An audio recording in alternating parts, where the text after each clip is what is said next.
नमस्कार, आपके साथ मैं रोहित कुमार। आप हैं न्यूज फाउंडेशन पर। इस वक्त की बड़ी खबर है बिहार से, जहां पर आतंक का पर्याय माने जाने वाले बिंदु सिंह का निधन हो गया है। पटना के पीएमसीएच में इलाज के दौरान उन्होंने अंतिम सांसें ली हैं। बता दें कि चुनाव लड़ चुके थे, आर्मी के जवान थे और फौज की नौकरी से भाग जाने के बाद बिहार और झारखंड में आतंक का बड़ा पर्याय थे। हत्या, अपहरण, लूट जैसे कई संगीन मामलों में उनकी पुलिस ने लंबे वक्त तक तलाश की, जिसके बाद 1987 में पहली बार बांकीपुर जेल, जो पटना का पुराना जेल हुआ करता था, वहां पर उनको रखा गया। उसके बाद वो बेऊर जेल में रहे। करीब करीब 20-22 साल से वो लगातार पटना के बेऊर जेल में रहे, लेकिन उस बीच भी उनका जो एक तरीके से कहें कि जो गैंग था वो बाहर में सक्रिय रहा और कई मामलों में बिंदु सिंह गैंग का नाम सामने आता रहा है।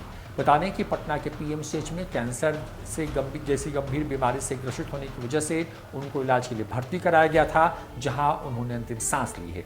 तो खबर है बिहार से, जहां पर बिंदु सिंह, बिहार झारखंड जब एक हुआ करता था तो उस दौर में बिंदु सिंह जो है एक तरीके से कहें कि आतंक का बड़ा पर्याय था। लालू राबड़ी राज से लेकर के नीतीश राज में कई अपहरण, हत्या, लूट की वारदातों में उसका सीधा नाम सामने आता रहा। भले ही वो जेल के अंदर होता, लेकिन जेल के अंदर से भी बिंदु सिंह जो है वो अपने गैंग को ऑपरेट करता रहा।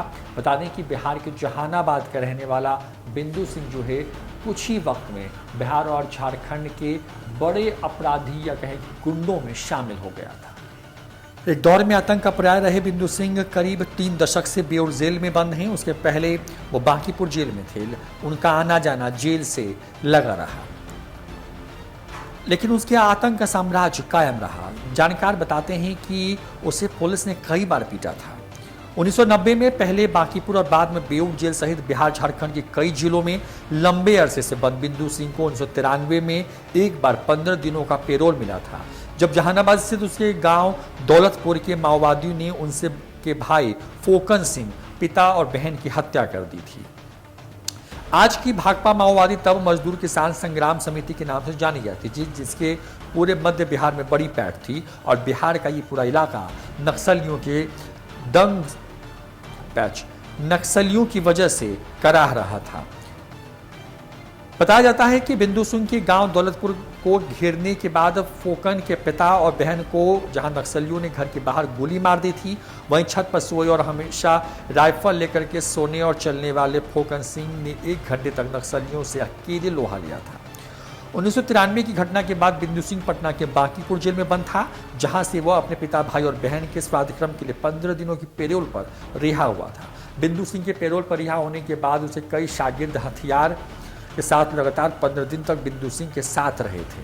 80 के दशक में नक्सलियों के खिलाफ लड़ाई लड़ने के लिए हथियार उठाने वाले बिंदु सिंह के 90 के शुरुआती दशक में अपराध की दुनिया में प्रवेश के बाद राज्य में कितनी सरकारें आई और गईं, बिंदु सिंह के आतंक में कोई कमी नहीं आई।